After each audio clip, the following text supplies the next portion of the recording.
지역 맞춤 부동산 세미나 우리 동네 맛동산 자세한 내용은 영상 하단의 링크 혹은 3프로 앱을 통해서 확인하세요. 자, 이어서 2부 시작하도록 하겠습니다. 2부는 한국금융연수원 주연수 교수님과 함께 하도록 하겠습니다. 안녕하세요. 네, 안녕하세요. 네, 안녕하세요. 지난번에 그 대화청에 이런 질문이 왔는데 금융연수원에 교수님이 계시는 건가요? 교수님이면 가르쳐 주시는 건가요? 이런 질문이 있었거든요. 뭐라고 얘기를 해야 될까요? 그러니까 금융연수원이라는 거는 사실 은행에 근무하시는 분들의 그 계속적인 그 공부라든가 이제 새로운 부분들이 생기고 아니면 이제 포지션을 바꾸고 그럴 때 이제 전문 분야다 보니까 그런 부분에 대해서 지속적인 교육이 필요합니다. 그래서 이제 그런 부분을 저희가 지원을 해드리고 있는 거고요. 저희가 이제 교수가 있고 교수들이 거기에서 강의를 하고 이제 그런 식으로 이루어지는 그런 구조를 갖고 있죠.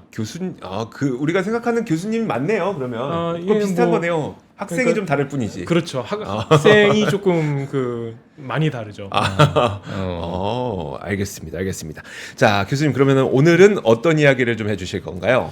예, 지금까지 제가 여기에 와서 이야기를 할 때 그나저나 굉장히 밝아지고 굉장히 넓어진 느낌이 드네요. 여기 처음이신가요? 예, 여기 처음입니다. 그러시구나.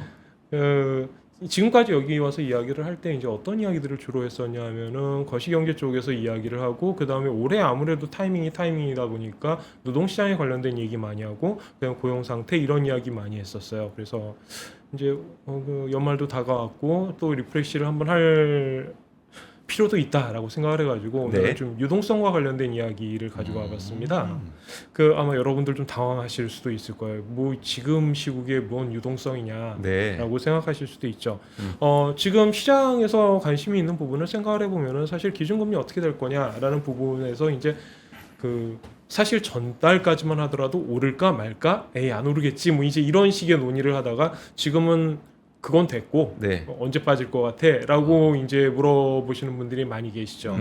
그래서 이제 안 그래도 오늘 그 파이낸셜 타임스도 그렇고 로이터도 그렇고 서베이들 이코노미스트들 대상으로 해서 서베이를 했는데 그 결과들이 약간 중구난방으로 나왔어요. 그래가지고 금리 인하 시기가 뭐 2분기가 될 것이다, 3분기가 될 것이다라는 이야기가 나오고 그 다음에 여러분들 자주 보시는 이야기이지만 이제 CME 그룹의 페드와치를 보시면은 걔네들 같은 경우에는 지금 평균으로 찍어보면은 2024년 3월에는 금리를 한번 인하할 것 같다라는 식으로 선물 시장에서 지금 숫자가 돌아가고 있다라고 이야기를 하고 있죠. 그래서 이게 현실적으로 그래 다 맞다라고 생각해보자. 그러면은 실제적으로 지금 유동성이 어떤 이야기들을 하고 있는지에 대해서는 아무도 이야기를 안 한단 말이죠. 지금 이야기를 할 때 뭐가 신기하냐면은 경제 이야기를 하면 경제는 좋아질지 나빠질지 아무도 제대로 얘기하지 않아요. 무슨 이야기냐면 올해 3분기 너무 좋았고 그러다 보니까 사람들이 좀 움찔했죠. 그러면서 내년에 지금보다는 안 좋아질 거야 마이드 리세션 아니면 뭐 숏 리세션이라고 이야기를 하기도 하고 아니면 그거는 리세션이 아니지라고 이야기를 하지만 그래도 찍어 놓는 걸 보면 2024년에 GDP가 지금 1%대 초중반 정도를 찍고 있단 말이에요. 그러면 이게 좋아지는 건가 안 좋아지는 건가? 그럼 거시 쪽에서 이게 금리가 어떻게 된다라는 거지? 리세션이 아니면은 금리 인하가 있을 필요가 있나? 뭐 이런 식의 이야기들이 계속 혼란이 오는 거죠. 그러면은 저는 이번에 이제 말씀드리고 싶은 거는 생각을 달리 해보자. 자, 고용시장 뭐 괜찮은 것 같아. 쿨링 다운 되고 있지만 여전히 핫해. 오케이. 뭐 지금 예를 들어서 논판 페이로 같은 경우에 제가 말씀드렸지만 이게 월간 차이다 보니까 마이너스 영역으로 갈 수도 있는 건데 아직까지 그렇게 안 가고 10만 대를 유지하고 있단 말이죠. 그러면은 충분히 견실하다라고 이야기를 할 수 있을 거예요. 지금 뭐 굉장히 핫하다라고 얘기를 하진 않더라도 그러면은 그런 거 다 제껴두고 오케이 실물 경제가 그냥 이 정도가 될 거다라고 생각을 해보자. 그러면 그동안 우리가 사실 QT를 하면서 의도적으로 무시해왔던 유동성의 긴축적인 통화 정책이 얼마나 긴축적이었는가. 파월이나 FOMC 위원들이 충분히 긴축적이다라고 주장할 만큼 이게 충분히 긴축적이었는가? 그러니까 충분한 긴축을 했어야 연준 입장에서도 인하를 하려고 해도 할 수 있다. 이런 건가요? 그런 이야기가 되는 거죠. 유동성 측면에서 그러면 사전에 작업은 잘 됐니? 라고 물어볼 수 있다라는 거죠. 오늘 그걸 보여주시겠군요. 네, 그러면. 그래서 그 이야기를 잠깐만 하고 이제 넘어가 보도록 하겠습니다. 자, 그러면 이제 그림을 좀 볼까요? 제가 뭐 네, 어차피 보시죠. 그림으로 하는 거니까. 자, 지금 이 그림은 뭐냐면은 미국의 금리를 이야기를 하고 있어요. 물론 제일 그 진하고 그 실선으로 되어 있는 게 기준금리가 되겠죠. 네. 그래서 2011년부터 그림을 쭉 그려봤는데 이 그림을 보시면은 올라가다가 내려오고 2020년이 되면은 팬데믹이 터지면서 다시 제로 금리로 갔다가 이게 지금 5.25까지 올라와 있는 그런 모습을 보여주고 있죠. 네. 이게 오케이 무슨 얘기인지는 알겠고 그러면은 이거를 따라서 2년물 주황색으로 되어 있는 선이 움직이는 모습을 확인할 수가 있죠. 네. 그러니까 얘는 결국 2년물이니까 상대적으로 단기물이 될 거고 기준금리를 따라갈 수밖에 없을 거예요. 오케이? 이것도 이상하지 않죠? 네. 10년물은 우리가 10년물 금리를 이야기를 할 때 보통 기본적인 포인트를 어디에다 두죠? 장기 성장률에 두죠. 네. 결국은 GDP 성장률에 둔단 말이에요. 그러면은 그거에서 이제 어느 정도 부침이 있는 사이클이 있고 그런 부분 때문에 나타나는 현상인데 그렇게 되다 보니까 10년물 점선으로 돼 있는 부분은 상대적으로 덜 움직여요. 뭐 이것도 뭐 납득할 만하죠. 예. 그리고 나서 여기 영역으로 돼 있는 게 그 유명한 10년물 금리에서 2년물 금리 차를 뺀 거죠.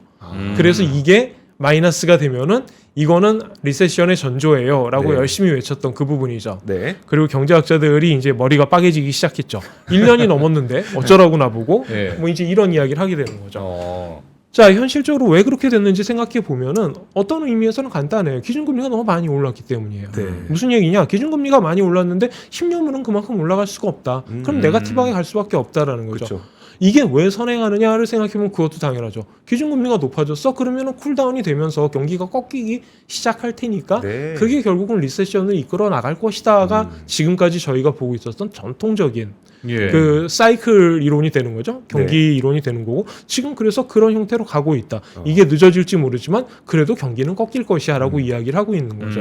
이게 리세션으로 정의가 된다 안 된다 이거는 일단 차치를 하고서라도 네. 이런 식으로 이야기를 끌고 나갈 수는 있어요. 여기에서 제가 보시면은 두 개의 구간을 음영을 처리를 해놨죠. 네. 이 구간이 뭐냐면은 첫 번째가 2017년 10월부터 2019년 9월까지. 즉 첫 번째 QT가 있었던 때지요. 아, 네. 그리고 그 다음이 2022년 6월부터 지금까지 계속 진행되고 있는 QT 기간이에요. 예. 즉 다시 말해서 우리는 이 양적 긴축을 처음 한 게 아니죠. 네. 한 번 했었죠. 그리고 망했죠. 그랬죠. 뭐 적나라하게 망한 건 네, 아니지만 네. 어쨌든간 더 이상 할 수 없어요라고 연준이 손을 들어버린 케이스였죠.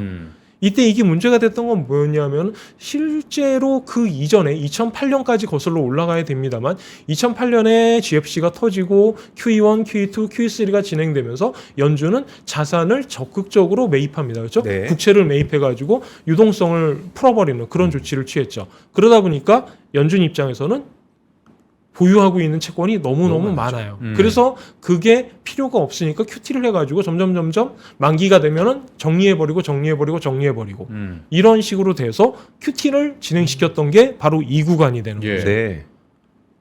포인트는 이 구간이라는 거는 어떤 특징을 갖고 있느냐라고 보면은 당연하게도 기준금리가 올라가는 구간이라는 거죠. 네. 이렇게 될 수밖에 없어요. 왜?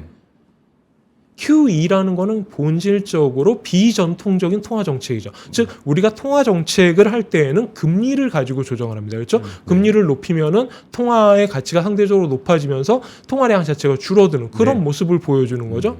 그런데 금리가 0이 됐어요. 그럼 마이너스 금리가 안 되고 그러면은 나는 더 이상 통화량을 늘릴 수 없단 말이야? 라고 당황하게 되죠. 아니 할 수 있어. 그냥 돈을 뿌리면 돼. 이게 QE죠. 그렇죠. 어떻게 뿌리냐? 국채를 사갖고 네. 그 대가로 돈을 주는 형태였단 말이에요. 그러면 이거를 다시 리버스 시키려면 어떻게 해야 되느냐? 연준은 기준금리를 올려야 해요. 네. 우리는 이거를 노멀라이제이션이라고 이야기를 했었죠. 그래서 통화정책의 정상화라고 표현을 했었죠. 이 당시에. 네.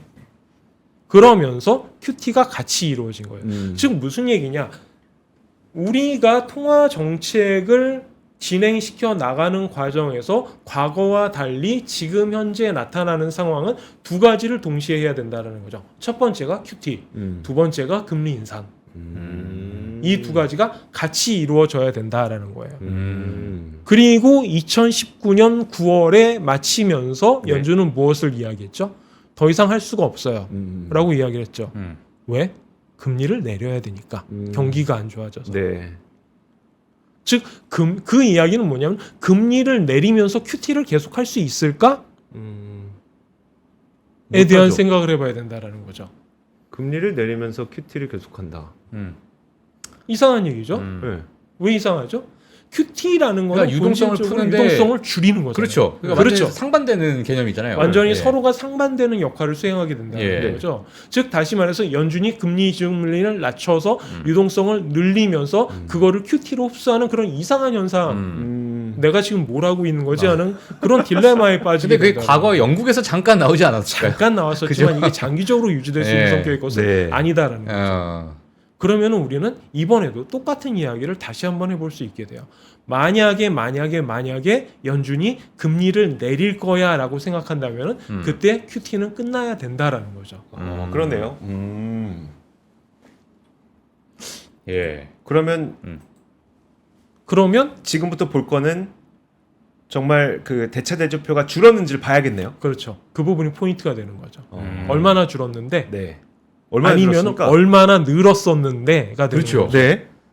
2022년 5월이 제일 고점이었고 이때 연준이 보유하고 있는 증권 자산은 약 8.5조 달러까지 증가합니다. 엄청나죠? 예. 와. 그 Q1, QE1, QE2, QE3 하면서 올라갔던 게 4조 달러를 약간 넘어섰었어요. 그리고 1년 반 동안 이거를 가뿐하게 2배를 쳐버리죠. 잠깐만.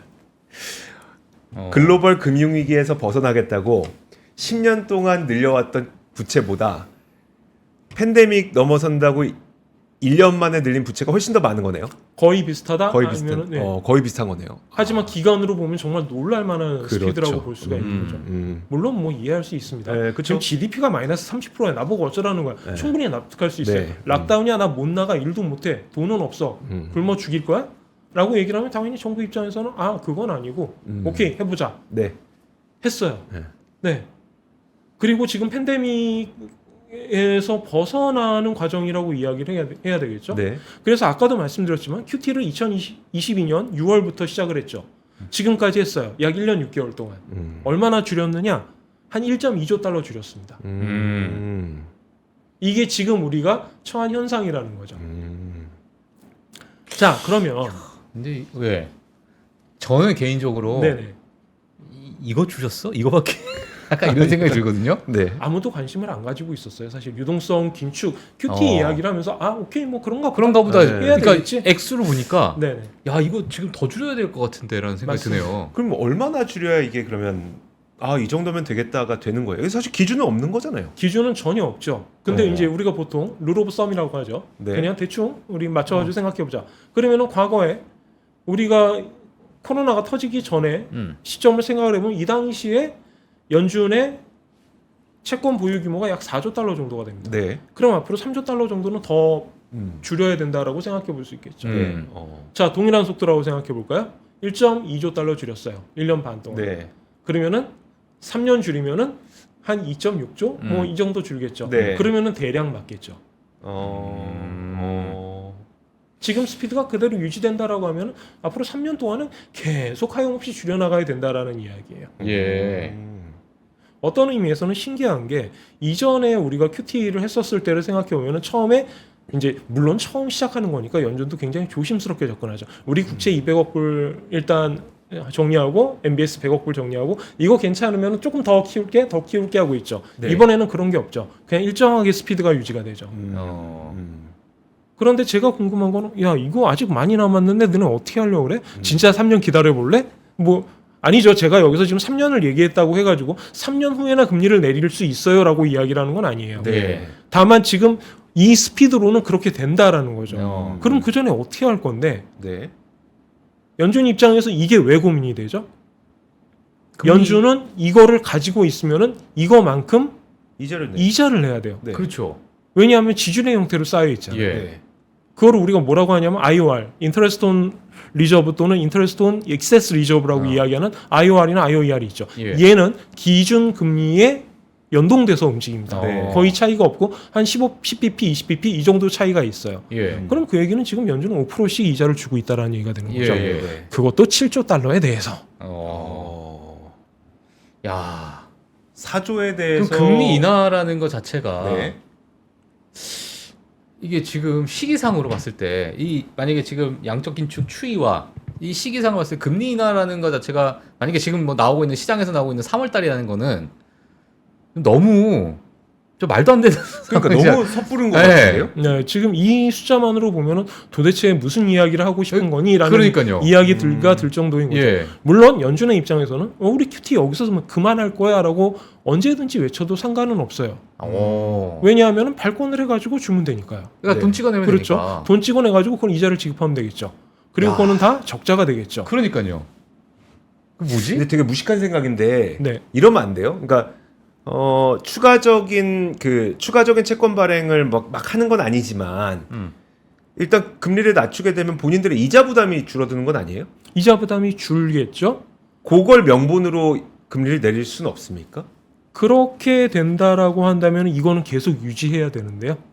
이게 문제가 되는 거죠. 그러니까 그러니까- 원금이 유지가 되니까 원금은 유지. 아무리 금리를 내쳐도 이 원금이 너무 이만하니까 네. 이게 명분이 안 쓰는 거지. 다시 이거를 제로 금리까지 끌어내릴 수는 없다가 되는 거죠. 정상적인 상황이라면 예. 뭐 또 제2의 코로나가 터진다거나 뭐 그럴 수도 있겠습니다만 그런 그 시급한 상상은 좀 제껴놓고 이야기를 한다라고 한다면 실제로 이거를 어떻게 처리할 거니 너희는 도대체 진짜 너무 궁금. 그러니까 굉장히 어려운 이야기가 와. 되는 거죠. 네. 야. 그래서 이것과 관련된 농담 중에 하나는 이제 이런 게 있죠. 이거를 그러면은 7.3조를 찍어. 찍어요?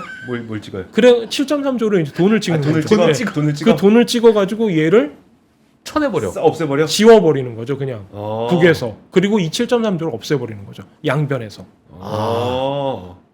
그게 가능합니까? 그 옛날에 그 얘기 있었잖아요. 코인 하나 만들자. 1조짜리 코인 하나 만들자. 7조짜리 코인을 만들면 네. 되는 거죠. 7조짜리 코인 하나 만들자. 그러니까 그 약간 우스갯소리로 했던 건데 우스갯소리여서 이게 진짜 나오겠는데 이러다가? 이 예. 논의의 그 근저로 가보면은 이게 예. 어떻게 되느냐면 중앙은행의 독립성이라는 얘기하고도 좀 이어집니다. 굉장히 신기한 얘기인데 네. 예. 미국 연준 같은 경우에는 주주가 있죠, 사실. 그렇죠, 네. 그 주주들이 이제 일반 금융기관이란 말이에요. 네. 예. 그러면은 실제적으로 이 돈을 찍어가지고 거기를 먼저 지우고, 네. 그러니까 그쪽에 자본을 먼저 지우고 네. 그 차액만큼을 돈으로 발행해서 지우고 음. 중앙은행을 완전히 독립시키자라는 주장도 있었어요. 야, 근데 어. 약간 비현실적으로 들리긴 하는데. 네, 이거 굉장히 비현실적으로 예. 들리실 거예요. 7조짜리 국채를 없앤다.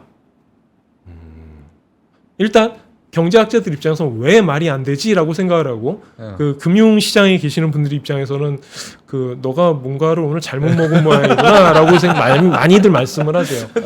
그런데 이거를 이론적으로 끌고 나가서 대차대조 표상에서 이런 문제가 있고 이거를 이렇게 지우면 되기는 한다. 이 이야기가 사실은 2010년도부터 나오기 시작합니다. 처음에 QE가 발생되고 나서 이거 우리 어떻게 하지? 그때는 4조도 안 됐을 때였는데. 그렇죠. 그때도 이거를 나중에 어떻게 지워야 되느냐에 대해서 굉장히 머리 아픈 이야기들이 많이 돌고 있죠.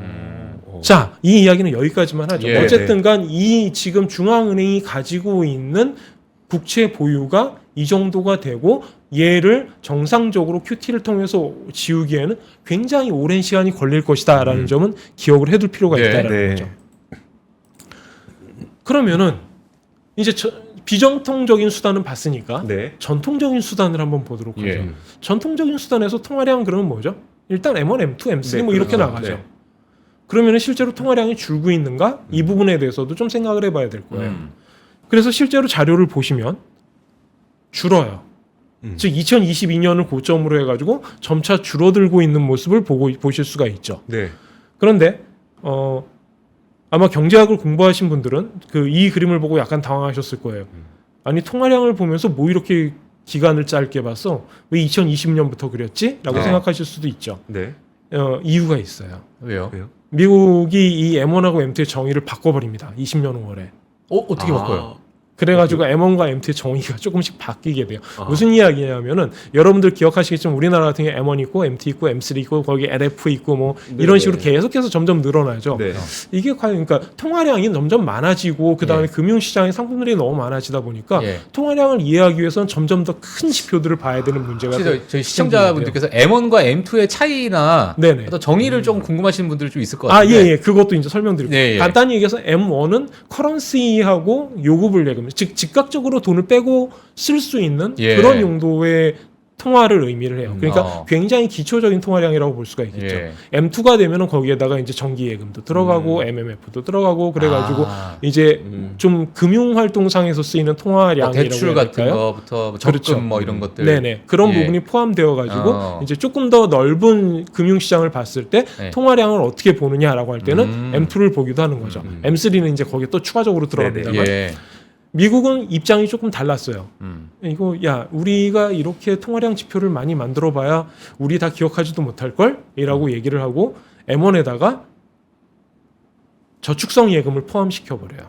M1이 이제- M2가 된 겁니까 그러면? 이전 그렇게 보셔도 돼요. 아, 그 경계가 약간 모호해지는 상황이 네, 됐겠네요. 그렇죠. 그래가지고 어. M1에다가 세이빙스를 넣고 그 다음에 나머지 부분을 M2로 넣어주는 그런 식으로 작업을 하게 되죠. 네. 즉 이전에는 우리가 M2라고 했을 때 요구불 예금만 봤었는데 왜 세이빙스 예금이 들어가느냐, 네. 저축 예금이 들어가느냐.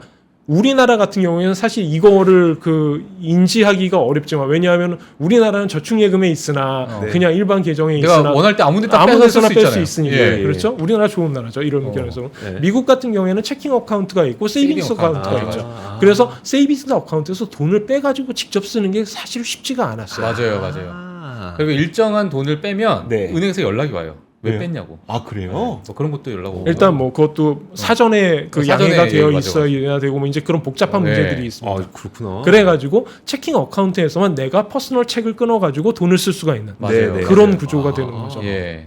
예, 고전적인 경제라고 보셔도 돼요. 네. 그런데 미국도 그냥 가만히 그렇게 늙어가는 나라는 아니죠. 그러다 보니까 뭐 NOW라든가 아니면 ATS 같은 무슨 얘기냐면 두 개를 연결시켜 가지고 여기에 돈이 없어? 그럼 자동적으로 저축예금에서 돈이 빠져나오게 만드는 그런 시스템을 구축을 하게 돼요. 그래가지고 이런 아이들을 통해 가지고 직접적으로 세이빙스 어카운트에 접속할 수가 있게 된 거죠. 아, 그런. 그래서 그거를 M1으로 넣은 거예요. 아. 네, 이건 조금 쓸데없는 얘기인데. 아니 근데, 네. 근데 구조를 설명을 들으니까 네네. 그래서 M1이라는 게 이렇게 됐구나 이해가 돼요. 예, 네. 예. 그래서 지금 포인트를 보시면은 M1 같은 경우에는 좀 줄어드는 모습이 보이죠. 네. 대략적으로 한 2조에서 3조 달러 정도 줄어드는 모습이 보여. 그런데 M2 같은 경우에는 많이 봐줘야 1조 달러 언더죠. 예. 즉 다시 말해서 M1은 빨리 움직이는 돈들은 이게 줄어들었는데 네. 금융시장에서 사용되고 있는 돈, 통화량은 거의 안 줄었는데? 라고 이야기를 하고 있다라는 거죠. 네. 이게 이제 그러면은 우리 긴축하고 있는 거 맞는 거야? 음.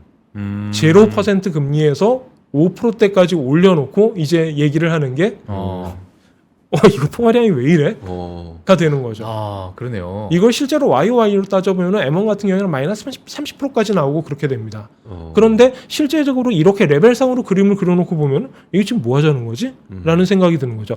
특히나 2020년부터 2020년까지 저 미칠 듯한 속도로 올라가는 것과 비교를 해본다고 하더라도 네. 그냥 좋게 얘기하면 플랫, 나쁘게 얘기하면 조금 빠지는 정도다. 음. 그러면은 이거는 우리가 통화량이 지금 긴축되고 있는 거냐라는 음. 얘기를 해볼 그러네요. 수가 있게 된다는 예. 거죠.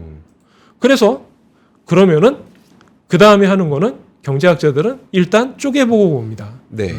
M1, M2가 뭐 구성이 다 있을 테니까요. 예. 뭐가 줄었는지. 쪼개보자. 그러면은 놀랍게도 유동성 예금, M1의 한 구성 요소 중에 하나인 유동성 예금은 줄어들어요. 예. 여기 이거죠. 예. 그리고 나머지는 오히려 올라가는 것처럼 보입니다.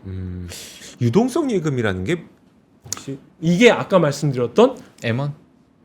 M1에서 그 저축 예금과 연결돼 있는 계좌들, 네. 그 다음에 보통 우리가 3T 인스티튜션이라고 하는 것들, 즉 직접적인 은행은 아니지만 우리나라식으로 얘기를 하면 새마을금고라든가 네네. 뭐 이런 식으로 은행은 아니지만 은행 같은 그런 아이들이 이제 미국에도 있단 말이죠. 네. 그런 애들의 당좌 계좌들을 포함시킨 그런 것들이 이제 유동성 예금이고 여기에 세이빙스 어카운트가 들어가 있어요. 그러니까 뭐 좀 쉽게 얘기하면 통장에 돈이 없다. 그러니까 통장만 돈 없지. 이렇게 봐도 될까요? 어떻게? 그러니까 어떤 그 예. 얘기가 사실은 정확한 거죠. 예. 통장에 지금 돈은 줄어들고 있는데 내 통장에 돈이 나머지는 없는 다 거야. 쭉 올라가라고 금융시장은 이야기를 오히려 한다는 돈이 거죠. 다 계속 늘어나고 예, 있는. 예. 그러면 이게 도대체 뭐냐?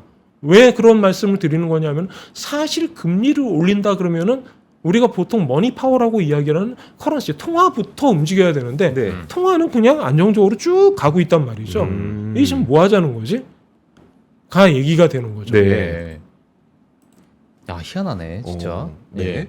그 다음에 그래서 상호불행 예금 전체를 한번 보면은 실제적으로 거의 변화가 없어요. 여기도 좋게 얘기해봐야 1조 달러 줄었다 정도예요. 그게 어디로 갔느냐? MMF로 갔다라는 얘기죠. 아, 잠깐만, 통장에 있는 돈을 주식 계좌에 넣은 겁니까 그러면? MMF 계좌니까 주식 네. 계좌는 아니죠. 어. 얘 같은 경우 이제 단기성 자금을 이자 모으는 주는? 거니까. 네네. 어. 그래서 이 자료를 보시면 여기서 팬데믹 때 중앙은행이 미친 듯이 자금을 공급을 했어요. 예. 그때 들이부어서 MMF 쪽으로 간 게 1.3조 달러 정도 됩니다. 예. 이 짧은 기간 동안. 그리고 2023년을 누적해서 보면은 이게 대충 1조 달러가 돼요. 야. 그리고 조금 전에 말씀드렸죠. 상호은행 예금이 대충 넓게 보면 한 1조 달러 정도 줄었어요라고 네. 이 말씀을 드리고 있었죠. 야. 그게 MMF로 거의 다 간 거다. 퍼즐이 맞춰지네. 준 게 아니네요. 그냥 그러니까 옮겨간 거예요. 옮겨간 거. 어. 이거는 좀 생각을 해봐야죠. 그러면은 지금 우리가 그나마 줄었다고 얘기한 예금은행이 이게 MMF로 간 거다. 예. 그러면은 잠깐 너 아까 너 줄었다며. 그럼 통화량 준 거는 MMF 쪽으로 빠져나가서 그런 거 아니야? 그럴 수도 그러니까요. 있다라는 네. 얘기가 되는 거죠. 예. 그래서 M2나 그 하이 쪽으로 넘어가게 되면은 거의 통화량이 변하지 않은 듯한 오. 그런 모습을 보이게 된다라는 거죠. 아, 그래서 아까 그 M2가 안 변했구나.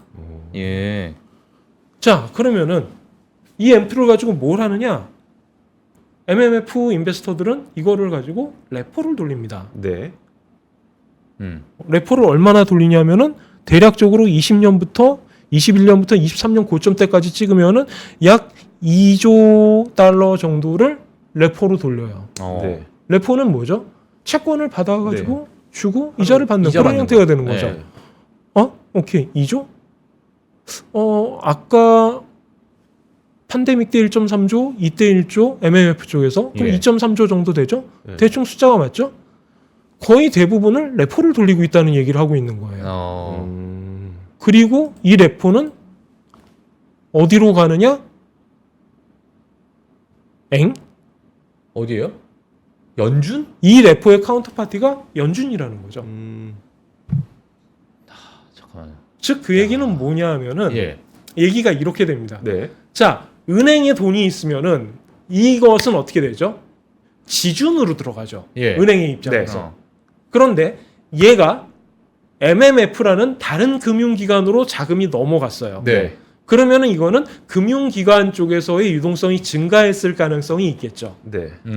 그런데 그 자금만큼을 연준과 레포 거래를 하고 있는 거예요. 네. 2조 정도로. 네. 그럼 그 얘기는 뭐죠? 이게 갔어요. 예. 그러면은 통화량은 어. 여기서 이쪽으로 갔으니까 통화량이 늘었을 거야라고 얘기를 하지만 실제로는 그거를 연준이 싹 걷어갔다라는 얘기가 되는 거죠. 네. 잠깐만. 정리를 한번 해야 될 것 네. 같아요. 무슨 얘기냐면 예. 이게 기본적으로 예금이 계속 은행에 있었으면 지준이 계속 유지가 되면서 그 부분에서 유동성 정리가 됐어야 되는데 예. 우리가 지준이 지금 굉장히 높은 이유는 뭐죠? 그 뒤에 예. 연준이 국채를 네. 갖고 있기 때문이죠. 네. 그거만큼 지준이 쌓이는 거잖아요. 예. 그런데 예금이 줄어드니까 여기가 줄어든단 말이에요. 그리고 저쪽도 줄어들었어요. 네. 동시에. 네. 그리고 이 자금이 MMF로 갔어요. 네. MMF로 가면서 사람들이 걱정을 했죠. 이게 여기서 유동성이 폭발할 거다. 그렇죠. 그리고 나서 뒤를 봤더니 연준이 갖고 와. 다. 얼마만큼 가져가면 될까요? 2조만큼 다 가져와. 라고 얘기를 했다가 되는 거죠. 예. 이게 지금 우리가 살고 있는 가장 기존에서의 금융 상황이 되는 거예요. 유동성 측면에서 봤을 때. 즉 MMF 때문에 걱정을 하고 있다. 이게 지금 유동성을 늘리고 그렇다라고 한다면 그런 걱정 별로 안 해도 될 것 같다. 연준이 다 쥐고 있으니까. 연준이 다 흡수해 갔으니까 레포를 통해서. 와. 그러면은 오케이 무슨 얘기인지는 알겠고 QT를 통해서 줄인 거는 그러면은 다 레포를 통해서 이어졌네. 그러네요. 되는 결국엔. 것이죠. 네. 그러면 이제 다시 한번 처음 얘기로 돌아가는 거죠. 네. 유동성 줄어든 거 맞니? QT를 축소시키면서 이거의 포인트는 유동성을 줄이는 거였잖아요. 예. 네. 근데 잠깐만 저쪽으로 가서 그걸 다시 받아왔다고? 네. 그러면 어떻게 되는 거야? 유동성 줄인 거 맞는 거야? 아무도 모른다는 얘기가 되는 거죠. 그때부터는 최소한 그냥 플랫한 거 아니야? 예.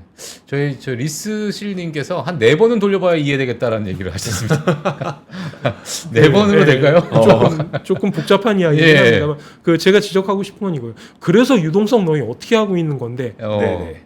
금리 올렸잖아. 기준금리. 네. 충분히 올렸다며 충분히 리스트릭티브 하다며 예. 그런데 유동성을 보면은 진짜 머리를 긁적긁적 하게 되는 그런 네. 현상이 되고 있다라는 거죠. 예.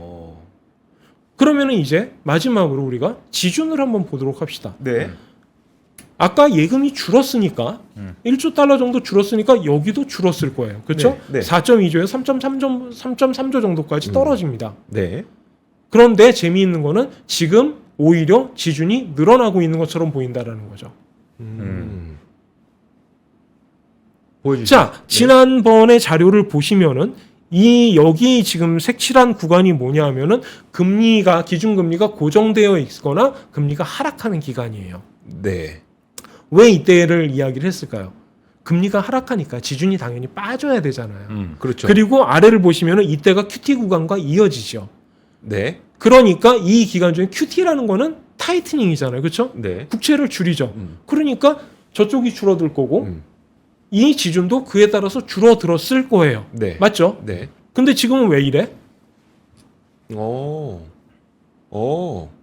여기서 여기까지는 오케이 그래 그런 거 같아. 네. 그런데 이거는 뭐지? 라는 거죠. 그리고 이 구간이 흥미롭게도 여러분들 연준이? 마지막 금리 인상이 언제였는지 기억나십니까? 2019년 아니요. 지금 언제? 이번에. 이번에 네네. 몇 월이었죠? 2000 지금 언제죠? 지금 5월이었어요. 5월. 맞아. 벌써 6개월이 지났어요. 그러네요. 어. 맞아. 그러니까 그때 이미 유동성 관련해서는 축소되는 모습이 안 보이고 있다는 거죠. 5월 이후로는 그리고 또 한 가지 예. 왜 안 줄까 리저브가 예. 네. 금리가 좋거든요. 그렇죠. 단기고 금리가 5%예요. 자꾸 돈 맡기고 이자 받아가요, 사람들이? 은행 입장에서는 밖에 리스키한 것보다는 리스크 프리하게 5%를 받을 수 있다. 그렇죠. 라고 한다면은 뭐 이 정도면 물론 뭐 인플레이션 문제가 있으니까 네네. 조금 복잡하긴 하지만 그거를 제외해 놓고 난다라고 한다면 5%라고 한다면 상당히 매력적인 숫자가 될 수도 있는 거죠. 그렇죠. 그러면은 은행들 입장에서는 굳이 지준을 줄이려고 하지 않을 것이다. 네. 가 있는 거죠. 지준을 줄인다는 얘기면 지준을 줄여가지고 딴 데 외부에다가 써가지고 금융기관에서 유동성을 넓히는 네. 그런 효과가 있는데 그거를 안 하고 그냥 여기에다가 그대로 쌓아두는 그런 모습을 가져가게 된다라는 거죠. 그렇지. 그렇죠. 계속 이자 주는데. 예. 그러면은 이제 남은 거는 다시 한번 PCO의 방정식으로 돌아가 봅시다. 네. MV는 PY예요. PY는 우리가 보통 얘기하는 경제죠. 네. GDP라고 생각하시면 돼요. 네. 근데 제가 오늘 이야기를 할 때 이거는 그냥 제껴놓읍시다라고 이야기를 했었죠. 네. 그러니까 이게 상수다라고 생각을 해보죠. 그러면은 MV가 남는데 원래는 어떻게 돼야 되죠? M이 줄어들고 V가 올라가고 네. 그래야 이게 상수가 되겠죠. 예. 볼까요? 안 올라와요. 속도가. 특히나 M1 같은 경우에는 급격하게 꼬꾸라졌다가 아직까지도 멀리 있죠. 네. 팬데믹 이전이. M2 같은 경우에는 조금 개선이 되고 있지만 그렇다고 해서 이전과 똑같은 수준이다라고 얘기를 하기에는 아직 부족해요. 네. 이 이야기는 뭐죠? 그러면 그동안 유동성이 어떻게 됐다? 최소한 줄지는 않았다. 그렇죠. 시장에서 생각하고 있는 유동성은 안 줄었다. 금리가 제로 금리에서 5%를 넘는 기준금리가 됐는데도 시장에서 얘기를 하는 건 우와 내 유동성. 네. 그러니까 유동성 사실 이 금리가 인상될 때 금융시장에서 괴로운 건 이거죠. 예. 돈이 없어. 네. 네, 이 돈을 가지고 뭐 주식을 사던 채권을 사던 아니면 뭐 다른 활동을 하던 해야 되는데 예. 돈이 없는 거죠. 그냥 돈이 희소해진 거예요. 어떤 의미로는. 그런데 이렇게 돼버린 거죠. 예. 그러면 이런 상황에서 CME의 패드와치의 전망을 보시면 이런 식으로 나온단 말이죠. 어디죠? 이 그렇죠. 부분입니다. 3월부터 네, 3월부터 꺾이고 뭐라고 이야기를 하고 있냐면 3월에 25bp, 24년 말까지 125bp 네. 인하한다라고 이야기를 해요. 네, 네. 이게 도대체 이걸 우리가 어떻게 받아들여야 되느냐라는 거죠. 정말 리세션이 아닌 다음엔 이거를 받아들이기 쉽지 않다라는 거예요. 두 번째, 아까 제껴놨다라고 이야기를 하지만 24년 GDP 네거티브 보는 사람 거의 없잖아요. 그렇죠. 네. 그럼 어쩌자는 거지? 가 되는 어. 거예요. 그 다음 여기 나와 있는 게 PC 디플레이터입니다. 네. 당연히 YOY고요. 3%대입니다 지금. 그리고 제가 이 똑같은 얘기를 작년 말에도 여기서 했던 기억이 나요. 네. 그래 23년 말에 우리 3% 초반으로 간다라고 생각을 해보자. 그러면은 그게 2%에 수렴한다라고 이야기할 수 있는 거냐라는 말씀을 드렸었던 기억이 납니다. 지금도 똑같은 얘기예요. 레벨만 달라져. 네. 3%에서 2.3%까지 떨어진다라고 생각을 해보자. 그럼 이건 2%로 수렴하는 거냐? 예. 아, 또 긁적긁적하게 되는 거죠. 네. 작년과 똑같은 상황이 됐다라는 거예요. 뭔가 이상한 얘기죠. 음. 그리고 한 가지만 더 생각해 보면 이거는 어떤 자료냐면은 그러니까 FOMC에서 금리를 발표를 하죠. 그러면은 그날 그 CME 패드와치의 금리 전망이 어떻게 되는가를 쭉 그려본 거예요. 네. 그래서 그거를 쭉 그려서 보면 어떤 현상이 나타나느냐. CME의 패드와치 자료는 실제로 시연된 기준금리를 과소 추정하고 있다. 아래쪽에서 계속 유지가 되고 있다는 거죠. 계속 찔끔찔끔 올라가고 있는 거죠. 그렇죠. 네, 계속 예상치는 올라가고는 이렇게 있는데 했는데 또 기준금리 올리니까 다시 수정해서 계속 올라가고 있는 그렇죠. 거죠. 예. 이게 의미하는 바는 뭐냐 하면은 결국 CME에서 우리가 퍼센트라고 표현을 하기 때문에 객관적인 것처럼 보이는 이 수치가 예. 사실은 시장의 바이어스를 반영하고 있을 가능성이 높다라는 예. 거죠. 그렇죠. 어떤 바이어스를? 아. 시장은 금리가 빨리 떨어지기를 바란다라는 거예요. 네, 네. 그렇기 때문에 이런 식으로 그림이 그려질 수밖에 없다라는 거죠. 예. 그러면은 아까 앞에서 봤던 그 그림